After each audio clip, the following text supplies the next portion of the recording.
Welcome to Practically Christian. I'm Jake, and I'm here with Luke. Hi, guys. And Janelle. Hi. We share conversations that help you know Jesus more deeply and follow him more faithfully.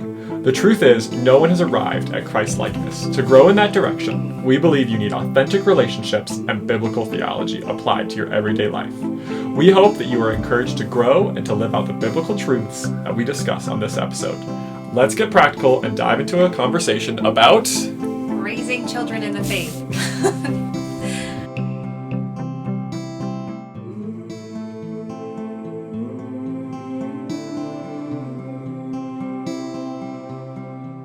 So this is actually going to be the first of a series of 3 podcasts. That's the plan anyway. And we're going to be talking about raising children in the faith. And I know not every listener is going to be someone who is a parent. This is maybe most relevant to parents, but it's also relevant to anyone who's interacting with children. And ideally, our church communities are multi-generational, and you're going to have impact on children, whether that's through your church community, through your family connections, through friends, and just wanted to take some time to reflect on what makes that road a good one. Like, how can we be intentional in the ways that we invest in children, as far as propagating our faith in the children that we are around. So, well, and as you said that, Janelle, just what came to mind is how important this is in that, like, thinking about Jesus' ministry and parents bringing their kids for Jesus to bless them, and the disciples like, no, Jesus doesn't have time for that. He's too important and busy. And the revelation there, Jesus' reaction is like, no, let the children come to me, and how God's heart is for kids. And so that should be our heart as well, and the blessing of children. Yeah. And kids may not be fully developed socially and intellectually, but they are fully human from the beginning. So the way that we value them and invest in their lives is super important. So first I wanted to read you guys a proverb, and I'll read you 2 different versions of it. And then I'd like just to hear any thoughts that you have on this proverb. So it's Proverbs chapter 22, 6. It says, "Train up a child in the way he should go. Even when he's old, he will not depart from it." This is the verse that's in every single parenting book from a Christian perspective. I'm going to read one other different version of it. So this is the same verse in a different translation. "Start a youth out on his way. Even when he grows old, he will not depart from it." So yeah, what have you heard as far as like parenting books? Like what are they saying when they introduce that verse? I mean, for the ones I've read, it's like, this proverb is saying, train up a child in godly ways and in the faith, and that's almost like a guarantee that even when they're old, they won't stop being a Christian, and they'll follow Jesus faithfully for their whole life. Yeah, so we're answering like what we hear when we hear it, or what we think? Just reflections on it, whether that's things that you've heard or your own interpretation. Yeah, so I think when we look at the Proverbs, we can often get stuck on the idea of like, this is God's truth to you specifically, which is in some ways true, but at the other time we have to remember that Proverbs is like nuggets of wisdom. They're not like promises. And so the Proverbs is saying, hey, this is the way that the world seems to work out with the way that God designed it. And so it's saying, basically, like, if you want your kids to go well in life, then you should start them out like this. Mm-hmm. But it's not saying if you start them out like this, they will always end up doing well. Yeah.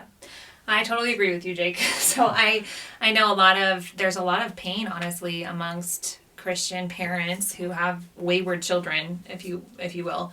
And if you think about it, Adam and Eve were, in a sense, wayward children of God, and he didn't screw up in his parenting of Adam and Eve, right? He was the perfect father to them. He was present to them, and yet they went astray. So I totally agree. It's not a promise that your parenting or your bringing up of a child in a right way is a guarantee in any way of what they will choose to do. We all know we have free will. We can choose what we want to do regardless of how we were raised. And it's not a promise, but at the same time, like you said, this is wisdom, and this is from the Bible. And if you look at the whole context of Proverbs, it's basically a father's advice to his son, to try to get him to stay on the right path, right? He's like, be wise, don't be a fool, don't hang out with bad influences, like all these things that he's advising his son to try to keep him on the right path, not assuming that because I was such a great dad, I don't even need to give you this advice because you're perfect since I was such a great dad, right? Can you do me a favor and read the first one that you read again? Sure. Train up a child in the way he should go. Even when he is old, he will not depart from it. Yeah, so I think the other thing that shows out to me is that that's not only talking about Christianity. I heard it the other day, someone was saying, they said, hey, if you want your kids to have good friendships, then you need to show them that you have good friendships. And I think that's kind of like true throughout a lot of what we do as with Christian work parents. ethic. Yeah, with work ethic, with intellectual pursuit, with like literally anything. It's not only about, though maybe primarily about. Well, and I think God is like that with us, right? His care for us is not in this spiritual box that doesn't touch other boxes, right? He has care over all of the aspects of our lives, and I think that's so true. So yeah, I just wanted to do a little caveat before we begin this series and just say, whatever we advise or the thoughts that we share, and as you think about how you could integrate that into your own relationships with children, it's really not meant to be a guilt trip. It's not meant to be making you feel deficient, or I know there's a lot of pressure already as a parent. So it's not meant to add to that, but it's just an opportunity to reflect on how we can contribute to the spiritual growth of children and young adults, because in some ways it all flows together, right? Well, and related to that insight that it's a proverb, and proverbs aren't promises, they're principles. I think that should alleviate some guilt in some people. Like if you thought this was a promise, and then you did your best in raising your kids, and currently they aren't following Jesus, the only conclusion you would come to is, I screwed up. I didn't do my job as a parent. And yeah, I just want to reiterate what you're saying with that. So for this first podcast in the series, we're really focusing on how we can be an example to children especially, but in the faith. How can we practically kind of show Christ-likeness to children and how that can affect them. So in a previous podcast, we talked about atheism and Christianity and what causes a more consistent thread of people actually staying in the faith that they were raised in. And one of the primary factors in the study was credible witnesses. But what they mean by that is just someone who walked the walk. They didn't just talk the talk. So kids have this uncanny ability to spot hypocrisy, even at a very young age. They see behind the veil in their families. Like it's not the public facade, it's the nitty gritty everyday relationships that they're experiencing. So I just remember one time we were scolding our children about how messy their room was, and we're like, you got to pick up all these clothes, you got to clean up. And they were like, well, your room's messy, you have clothes on your floor. And we're like, well, that's true. We don't have a perfectly clean room, but we can't even walk in your room. From now on, no one's allowed in our room. You can never look in there again. But I do think kids just, they see things, and they a lot of times are more advanced with their observation than we give them credit for, because they don't have necessarily the same capacity for expression or analytical thought, but they are observing and they're watching everything you do. And there's that classic phrase, more is caught than taught. So I think kids really follow that mantra. If you tell them not to say bad words and you say bad words all the time, they're going to be more likely to say bad words all the time. And if you use shame as a technique to get them to obey, they're more likely to use shame when they scold their sibling or whatever else they do. That works in positive ways too, Yeah, or neutral ways. That's true. What is a funny thing our kids do that they learned from you? I think Janelle is always like hesitant just to give like a direct no, so she's often like, well, maybe another time we'll do that. And so now the kids like do that with each other too. And they're like, I don't want to play that game, but maybe tomorrow we could play that game. Yeah, it's cute. All right, so before we're gonna divide this into different kind of age groups, because there are some specific advice maybe for birth through preschool that might not be the same for a high school student, for instance. But before we get there, I just wanted to open it up and talk about anything that you guys think are general like truths that, as far as like, this is how to be an example to children, or a way to integrate faith in practical, kind of obvious ways that are true throughout the age groups. Yeah, I mean, you already said it, but the credible witness, like not being a hypocrite, and I don't mean by that never sinning or being perfect, but I mean exhibiting, being quick to ask for forgiveness when we do make mistakes, and admitting when we're wrong and when we've messed up. And we've tried intentionally to like apologize to our kids when we're wrong, because we want to model like we're not perfect, but when we do something wrong, we own it and we apologize. Like that's I think that's important at every stage, to own your mistakes as a parent and to model. And not let them be debilitating, but in that atmosphere of grace that we have as Christians, we can navigate our own shortcomings with grace and with a willingness to move forward from there and not just get into despair, right? What about you, Jake? Oh goodness. So I'm not a parent. But you're a kid. But I was a kid that I don't remember a lot of, if I'm being honest. No, I think for me one of the big ones is modeling emotions.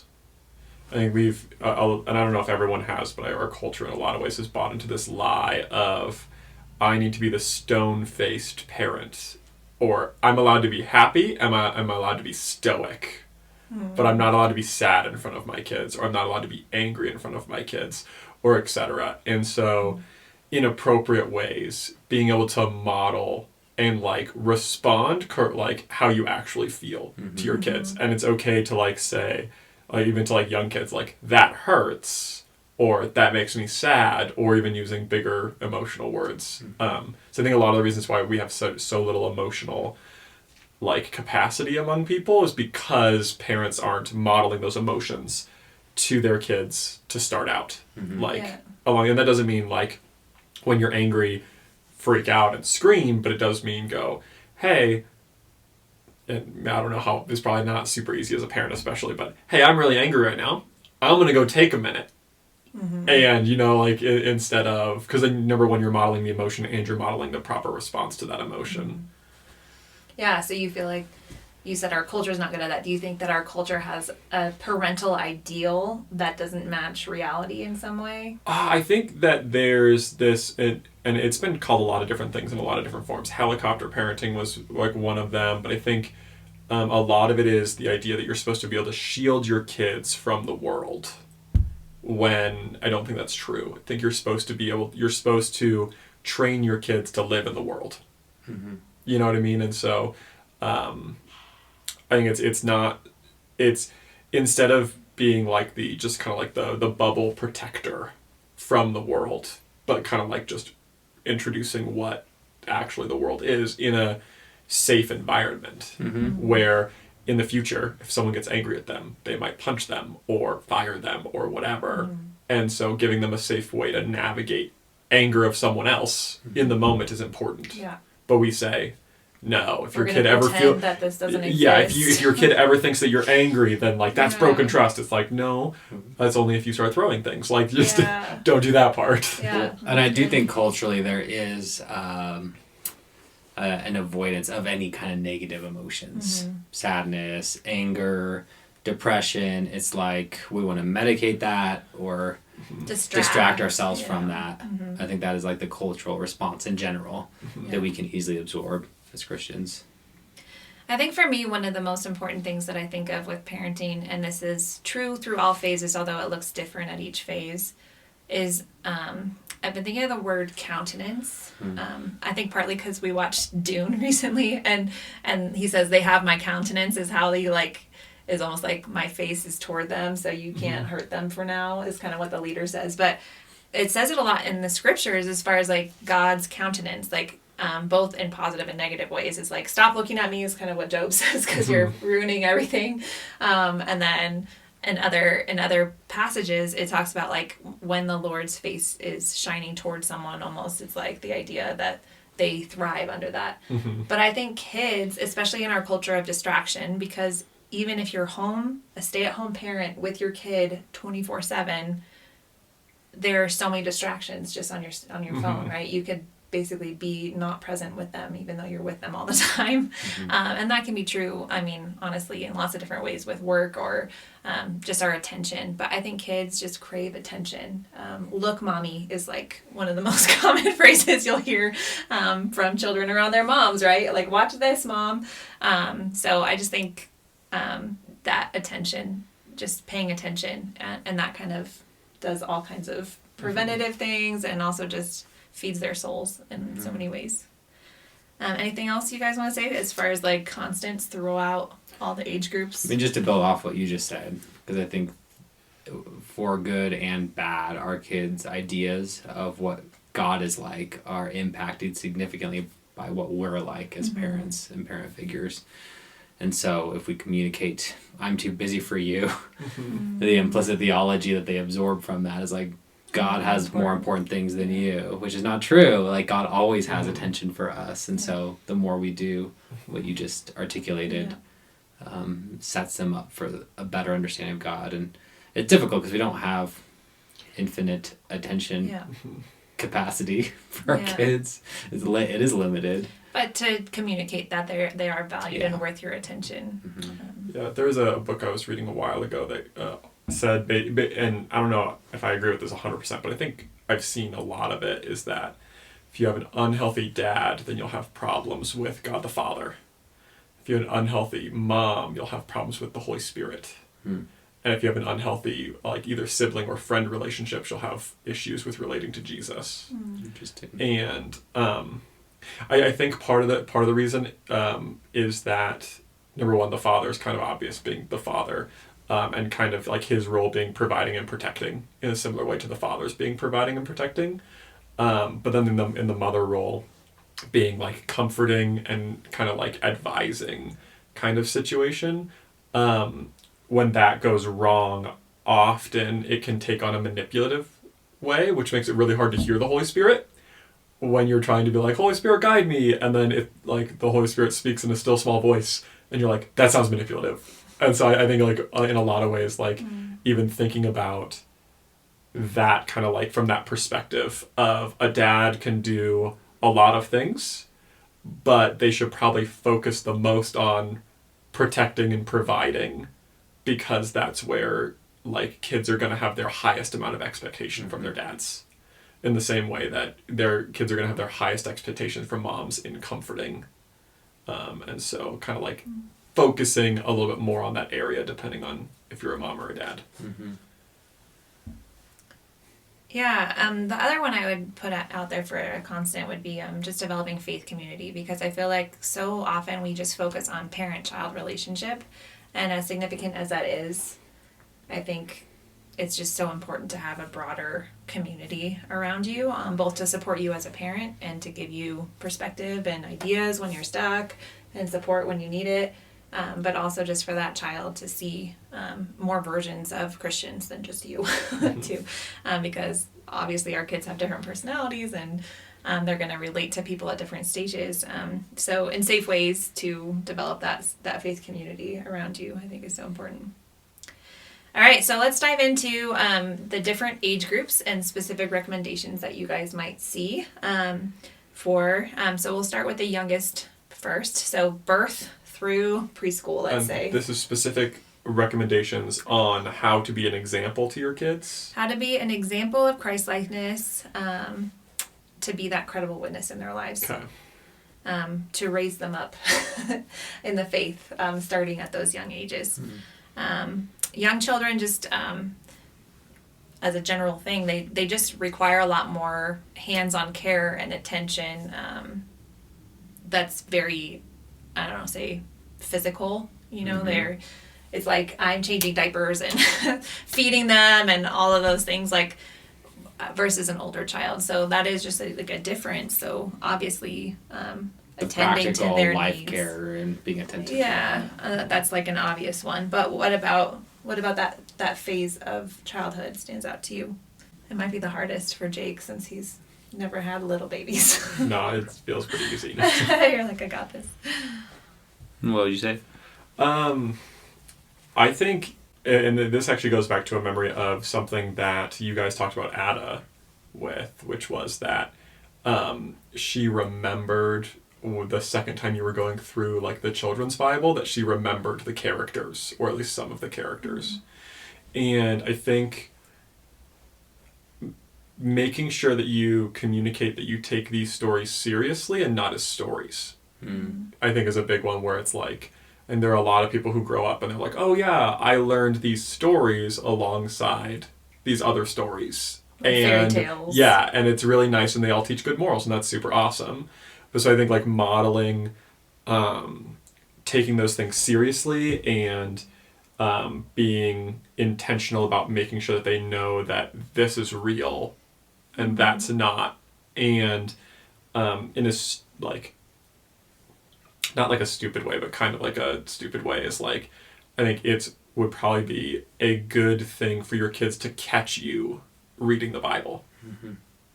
Yeah, that's what I was actually gonna say. Do you remember that story that I told? I don't. Okay. Yeah. So my parents, they're strong Christians, and we'd have Bible story time. But then I also was a really early riser as a little kid, and so I have very clear memories of waking up early.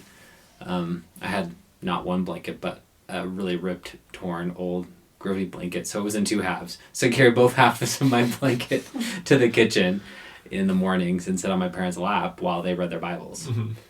And there was a really strong sense of cohesion for me of, like, they're reading the Bible to us because they believe it. And they're reading their Bible themselves, because they believe it. And they're looking to it for guidance, for life, and decision, and wisdom. And so I just agree with that sentiment that the more that's caught than taught, like catching that explicitly taught from the Bible, from kids' Bible stories, yes, but also seeing my parents do the same thing with their grown-up Bibles. Valuing it for their own development and not just as a teaching the children is the only reason why we have or these. in an equivalent way, the difference between someone kind of dropping their kids off at church or Awana and not attending anything themselves versus attending church together as a family and kids knowing you're taking classes as well.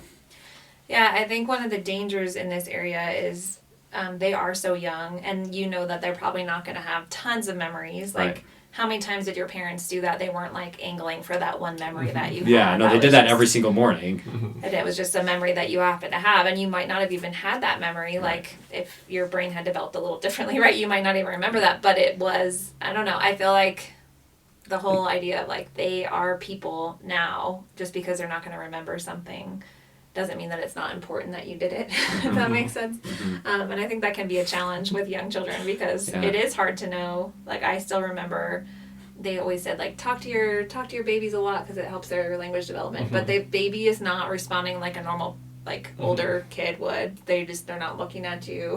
So it just feels weird to just keep talking to them even though they're not paying attention in the same way. But they are, know. Yeah. When you asked the question, John, the first things that came in my mind were like play and discipline, which sound like very opposite things, but I think are important for the development of that age, of just having lots of fun and tickles and giggles and pretending, and like kids love that, but it relates to the attention, and also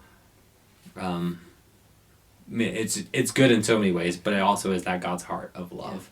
For them. And Joy. delight. Joy and I feel delight. like God delights in us, and that's life-giving to us, and we need to delight in children. Yeah. It's easy to focus on all of the hard things that you have to deal with children, but they are a delight, and we should delight in them. And then something I learned from you is the importance of just quick discipline when kids are younger. Like, when they're really young, they have not developed the long-term consequences. Like, that just doesn't make sense in any way to them. So if they get in trouble at 8 a.m. and you're like, well, after lunch, you're not going to have dessert or whatever. There's no... They don't that make does that not connect. connection. It has to be like an immediate consequence of some kind. right? Like, we're done watching this movie now, we're going to take you away, or sit you Yeah. down here, like, right now. Yeah. Being important for them, because that lays the foundation of there is right and wrong, and there are consequences for wrongdoing. And my parent cares whether I do the right or the Yeah. wrong thing. Yeah, we love you, period. Yeah. Anything that you have to add? Example wise, I'm trying to think. I think that might. Yeah, I don't know if I have anything else super Sure. impactful. But you, Janelle, you've been thinking about this for a while and brainstorming ideas. Yeah, I mean, I feel like, that is a big developmental range from birth through preschool. Like, that's a huge, but I think physical touch for little kids is super important. Even for pre-verbal children and then on through. But I'm a physical touch person, so I think that comes more naturally to me. I'm like, just come here, I'm gonna hold you and cuddle you. And I would say, I think kind of the begin as you mean to go principle of this is early in your child's development, but if you would like them to prioritize Bible reading, that should be part of your early, maybe not necessarily right from birth, but like very earlier than you might think, start incorporating that. Then also, I think sometimes parents with being first-time parents, they shift into parent mode where their whole life revolves around their child. And I would just say, begin as you mean to go, as far as continue investing in your relationship with God, continue investing in your marriage, continue investing in your friendships. Just because you have this new, very magnetic responsibility in your life doesn't mean that your whole orbit should change to be around that child, because that's not healthy for the child or for you. So those are the main recommendations. Those are good. Yeah. So just a quick, do you guys have any stories of examples of people who do this well, or examples of pitfalls that you could think of that in this specific phase that make it challenging to do a good job in raising them up in the faith? I mean, this isn't super specific, but I have seen in some parents like a singular focus, and this is one of the pitfalls, not a good thing, on the behaviors, right? So whether it's good or bad, but like just almost focusing in solely on, oh, my child's misbehaving, how can I get to them to stop? What are the right ways to discipline kids? But it's almost just purely focused on the behaviors I want my kids to do, or the behaviors that are annoying me about my kids, etc. And just how kids are whole beings with hearts and minds, not just bodies that do things. And paying attention to all of that, I think, is really important. Yeah, not staying only at that surface level of behavior. Mm-hmm. Yeah, because the same misbehavior could be coming from a lot of different places in the kid's heart. Mm-hmm. Yeah. Anything you have to add? I think, I don't know if it's so much an example, but like looking out for moments to reward curiosity. Because I think a lot of times like obviously not always, but like a lot of times when kids get in trouble, it's because their curiosity their curiosity makes them want to be, or it makes them feel the need to be sneaky. And then they do something, and then you're like, why are you being sneaky? And it's like, it kind of like can go into that cycle of like, well, curiosity is just like, that's going to happen. And so providing positive outlets for curiosity, or even like, does that make sense? Yeah, For like, or observing curiosity and encouraging that aspect instead of shutting it down if it... yeah. But again, not really an example Yeah. entirely, but. That's great. So let's move on to the next age group, which is, again, covers a large developmental change from basically elementary age. So kindergarten through 5th grade. What do you guys have as far as specific advice for providing an example of Christ-likeness in the lives of children of that age range? And I'll just start out since I've had more time to think about it. This connects a little bit to what Jake was saying earlier about emotional security. But I know, like with our kids, if they are a mess, it's extra trying, right? If someone's crying or yelling or being difficult in some way and having messy emotions, again, it's easy to do the behavioral, like just go to the behavior, like, we don't want crying and screaming at the dinner table, like, get out of here. Or whatever it is. But I would just say, not necessarily in every environment. It's not like every time they have a problem, you need to drop everything and just focus on their emotional state. But in general, like, to just continue to be with them and to show yourself to be for them, even when they are being difficult or being a mess emotionally. I think it's just, it makes it safe for them to be not put together with you and to have problems and to be, difficult and still be loved. And I think that's just so important. And I think that the elementary age, depending on if you're homeschooling or not or whatever, but you have a little bit less constant contact with the child because they don't need constant contact anymore. But then it is easy to almost get in like business mode of like, you're not normally like this and it's problematic and I don't like it that you're having a problem, instead of kind of being present to them in their challenging feelings and having conversations that are helpful to them in that. Mm-hmm. No, that's really good. I was thinking when you're talking to Janelle about like there's almost should be a progression process of when kids are little, it's like you as the parent basically have the responsibility to figure out what's going on emotionally and determine what they need. And then fast forward to like high school and young adult years, like you want them to be at a place where they're doing that themselves and able to identify what they need and communicate that well. So yeah, when it comes to coaching like the elementary age kids, like Janelle, you had to actually correct me in this because there was a time period where our oldest daughter had matured past, the basic like discipline and correction being the main thing. Mm-hmm. And I basically corrected her the way I would a kid, and Janelle, you were like, that's not fitting anymore. Like, she's more mature. Like, you should sit down and talk with her about like what's going on, why were you behaving this way, and have more of a conversation and less of just there's a consequence, right? don't do that anymore. And that was like, it was a good challenge for me, and I'm intimidated by this question because I'm like, my answer is like, I'm still trying to figure that out. But I think that coaching is what you should think of. Yeah, there's like in the area of example, I think sometimes we can also run away from talking too much. But like, I think in some ways narrating some of the things that you're doing would be helpful. Can you give us? So yeah, so like in my mind, I'm like, you know what? I would really like to, with my kids in the future, build in a sense of awe at creation for them. And what does that look like? Well, it probably looks like going on hikes and sitting down on a boulder over a cliff and looking.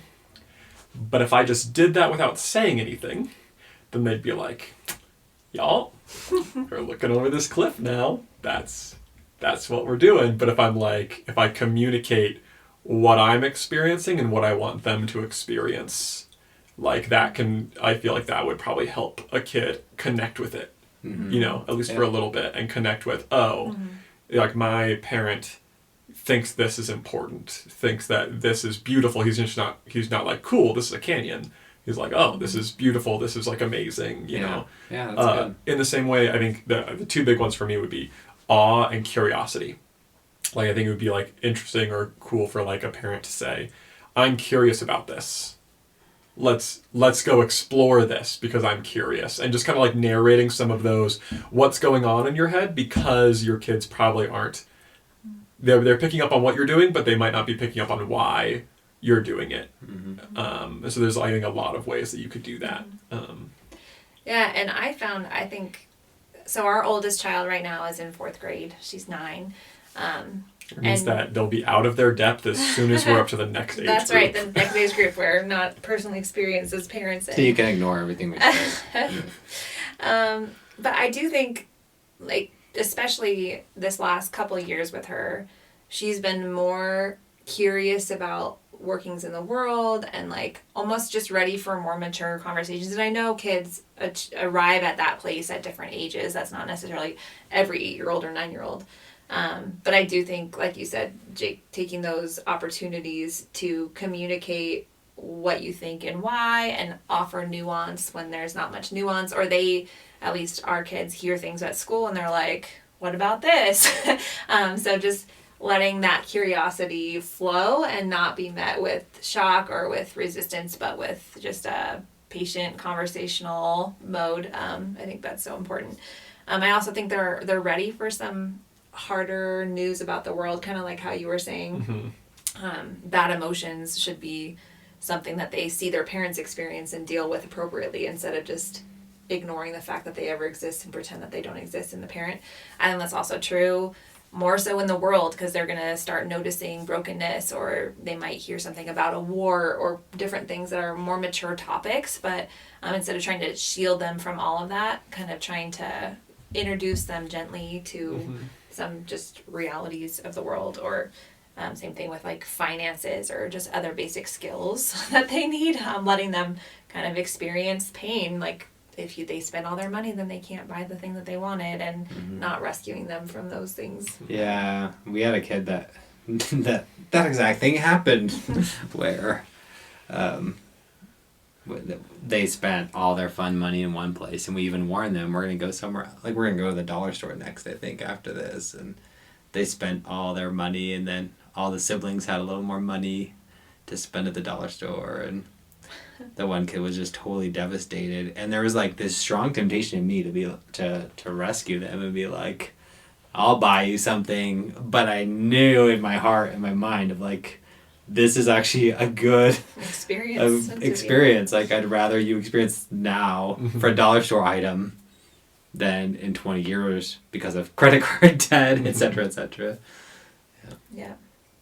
I'll just close this section with saying I think one of the important things is, as I feel like children at this phase, even if they're in a healthy home environment, they are facing more serious problems. And I would say, as far as being an example of the faith, praying with and for them in the midst of their struggles, I think is so significant, and it can be affirming their struggle and also affirming hope in the Lord together. And I think that's a beautiful thing that we should do all our lives long, but especially at that phase, I feel like they're more able to understand and apply that. And also, I know for me, sending my kids off to school, I'm like, God is with them at school. Like, they can pray at school. They're not alone at school. So that's great.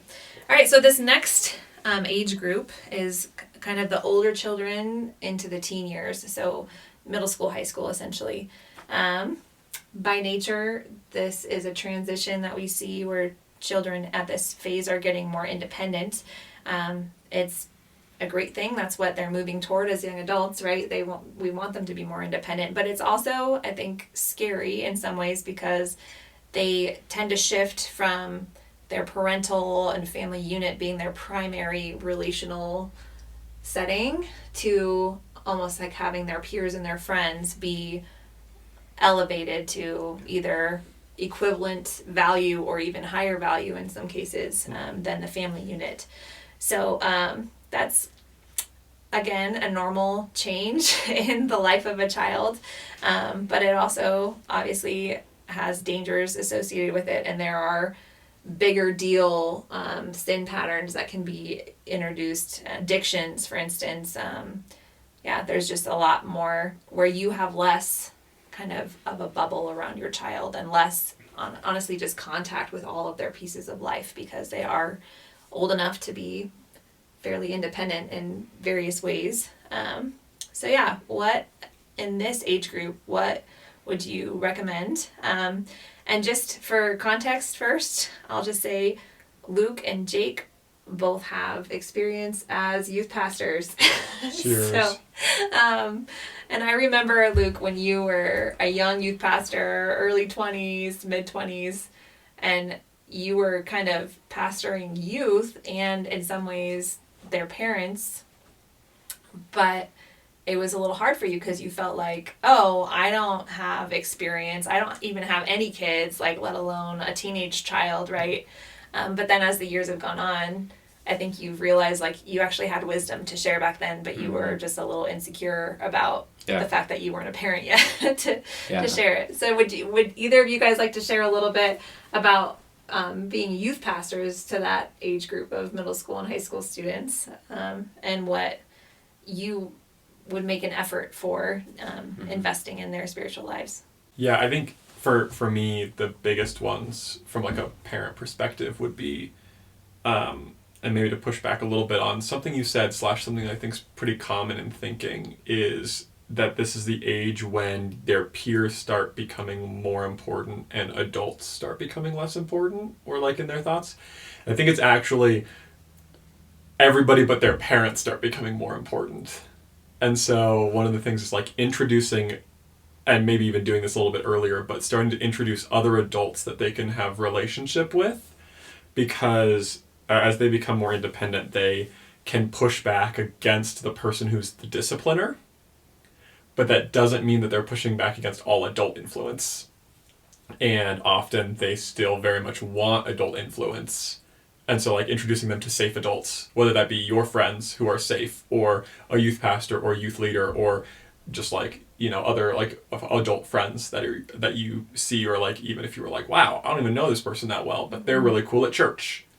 Yeah. And kind of like creating those connections so that they have safe places. And that's not just experience based. That's there was a study done called Sticky Faith. Yeah. And one of the determinants of a faith that lasts in teens is how many relationships they had with adults who weren't their parents, who were Christians. And their magic number that they came up with was 5. Yeah. 5 Christian adults. That includes their parents. Right.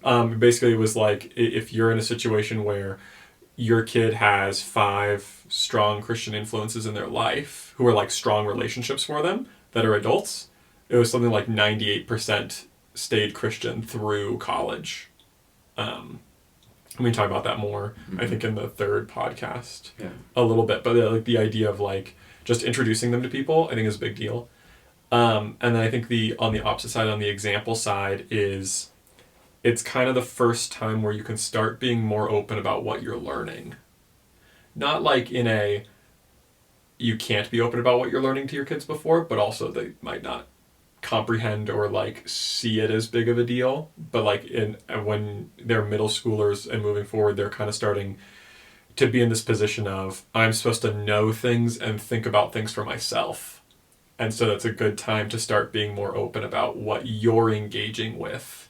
Mm-hmm. Not in a know-it-all sense, and in kind of like curiosity sense of like, oh, this is a thing that I came across that I hadn't known before, and just kind of like expressing that you are actively learning things, and kind of inspiring your kids to also learn things. Yeah, and then this is, from my experience as a youth pastor, some of my pet peeves that are things I think we'll be careful not to do and navigate.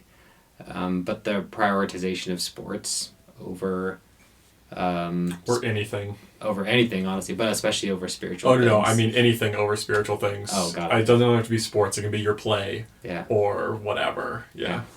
Yeah, I just saw a number of kids where the family's like, oh, no, we're missing church because, they only have a couple years left. And these are our precious times, so we're going camping, we're going ATVing, or I want them to get a scholarship, so we're doing sports. And it's, again, going back to the more is caught than taught. Like, what you might not realize is what you were saying by your actions is sports are more important than church community.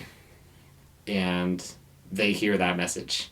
Mm-hmm. And I just saw that over and over again, where at first I was surprised and saddened to see kids in those families, their faith not remain strong after leaving high school. And then after a while, I wasn't as surprised to see that. It's like, you communicated that to your kids over and over again. Yeah. That all these other things are more important. So don't be surprised when they think all these other things are more important. Yeah. Well, and I always, the one for sports for me, especially is, I've seen this happen with different sports, whether it be baseball specifically or skiing, were like the two that I've seen personally, but I think it's very common is like, if you show a kid that their sports are more important than church, when they graduate college, they're going to stop caring about that sport as much. And they're going to go, well, I used to skip church to play baseball, but I don't play baseball anymore. So baseball's not that important to me. But baseball's still more important than church, so why would I ever do that? and kind of like it kind of just like you've set up the totem pole, and don't be surprised when someone walks away from their faith when they walk away from the things that you've helped set up above their faith. And that could be camping, it could be literally anything. And then I think the other one I would throw out, even not for your kids but for adults, especially adults who travel for work, is, are you missing church for work? And your kids might go to church every time, but they know that you're not. And so I'm not saying like don't travel for work, but what I am saying is like, if you're traveling for work, maybe send a picture from the church that you go to your family that Sunday, or just like kind of like do things to make sure you're watching online church. Yeah, exactly. Or like just like make sure that they know that your faith and church is not falling to the wayside because of X, Y, or Z. Yeah. Which it also really shows up when I always hear this of people go, oh yeah, I want to get back into church because I want my kids to go to church. And so what they've learned is, oh, church is important for kids. And so when I'm not going to go to church when I'm not a kid, but when I have kids, I'm going to go back to church. And then when those kids are done being kids, then I'll stop going to church. And you actually like build in this thing that church is good for kids and for no one else. Yeah.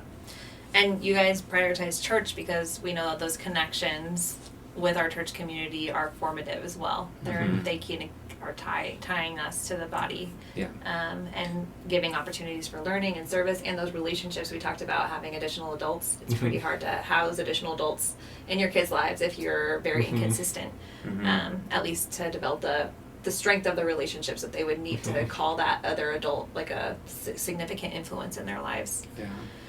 Can I throw in one more pet peeve? Sure, go for it. Pet peeves for youth pastors. There you go. What the final thing, and it's a really big deal, is the tendency to go to extremes when it comes to technology. And so what I mean is, by extremes is, you're not old enough for a phone, so no phone, no phone, no phone, no phone. All right, you have a phone. And you just have a phone, period. There's no limit. There's no limits. There's no guidelines. There's no kind of on-ramp for this responsibility. And I can think of some examples of people actually who know have done this better, where they start out with a dumb phone on purpose. Of like, this is a phone. It's for emergencies. All you can do on this phone is call, which is, spoiler alert, what phones used to be only for. And then when they get used to that, then they... give them a phone with internet access, but they restrict the internet access pretty carefully, and they have the full rights to check what their kids are doing on their phones and what apps they have on their phones, and kids can't get any app that they want. And I think there's this fear of being an over-controlling parent or a helicopter parent. But you and I know, like, the internet is full of things that are very dangerous to forming minds and teens. And so just to take off the leash totally right away, I think is not a great idea. And by that I mean, I think it's a terrible idea, and you should not do that, please. And not to be ashamed or embarrassed of that. Like, the kids are going to be annoyed. I mean, like, I can't believe it. Like, our daughter's in 4th grade, and she's already like, I want a phone. A bunch of my friends have phones. Like, this is crazy. Sorry, we're not going to be crazy along with everyone else. And we've told her that, and she's like, I know. Yeah, I think the other one for me, and I think you can start this a little bit younger, but I think this is like the space that it really starts, is showing your kids how to be bored effectively. Because in general, when you have younger kids, if they're bored, you can just go, and I'm a firm believer in this, go play outside.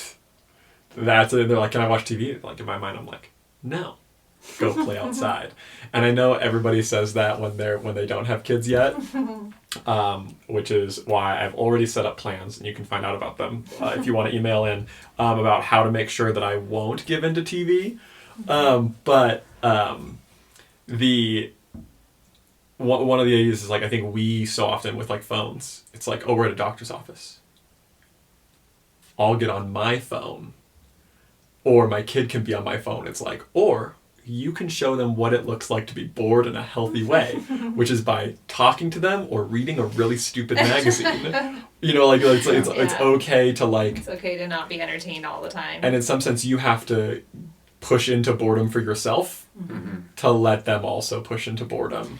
Yeah, and I think with both of these, and I think this applies obviously because there are elementary school age kids that have access, even if it's not a phone, then they have tablets and whatnot. Or even like, you know, birth through preschool, a lot of people have kids on tablets and whatnot. But I will say, like, it is such a draw because it's easier for the parent in the moment. Yeah. And it's happier for the kid in the moment. But the overall arc of the story is not what you like. So it's one of those, I think it's the same thing with like junk food, right? It tastes good in the moment. It's easier than like home cooked, whatever, whole grains. And then, but the arc of where that's going is not good, right? So it's like the instant sugar versus the arc of health. And I think that's just true in all of these age groups. Anything else you guys like to share about? No, we're going long, so we should probably... Sure, wrap up. Yeah, that's probably the case. All right. Yeah, my last tip on this is I just think as their circles are widening, your circle is widening through your child. So care about your kids' friends, care about, incorporate them into your activities and your prayer and your concern, because there are a lot of families that you're going to have contact with through your child that don't have a spiritual foundation in Jesus, and you have an opportunity there to be an adult in someone else's life besides just your own child. Yeah, we'll skip talking about young adults and just close there. Young adults don't matter. Young adults can figure it out. Just kidding. So let's just pray to close. No, well, okay. What? I mean, we can. Do you still want to do a silly question or no? Oh, I thought we were running long. Well, we are running long, but we can't. But just we have to do roll. silly questions every time. All right. Silly question. Did you plan any? What was your favorite childhood game? Like board game or like game? It can be anything. The floor is lava. Is that your favorite childhood? Oh yeah, we loved playing that. We would like put pillows, and our kids play it all the time too, which is cute. Mm-hmm. I don't know if there's a technical name for this game, but it's sneaking. So me and my little brother, we would dress in our older brother's camouflage stuff, and then it was like the goal to like sneak around the outside of our house. Without being seen as many times as we could. It's like, I made 10 laps before Mom saw me and waved at me. Nice. So there's a lot, but I think the one was so I did not grow. I grew up with one sibling who was older than me, and she was not a super outdoorsy person. So that meant that most of my time playing outside was alone with imaginary things. And my dad really likes war movies, which means that I had an entire armory of different sticks that were different, like literally different specifications of guns and different kinds of swords, etc. I think it probably got to about like 30 or 40 at some point. So you would play Army? I would play Army by myself for hours, running around everywhere. Yeah, it's fun. So great. And the specific battles. Battle of the Bulge is a favorite. Wow. I don't know military history. Military reenactment. I was a nerd. That's awesome. I could see you out there in like a full dress, regalia from whatever. All right, let's pray and close. God, we thank you for the children that are in our lives. We pray, Lord, that you would give us wisdom as we pour into their lives intentionally. And we pray that you would guide and direct our steps. In Jesus' name, amen. Amen.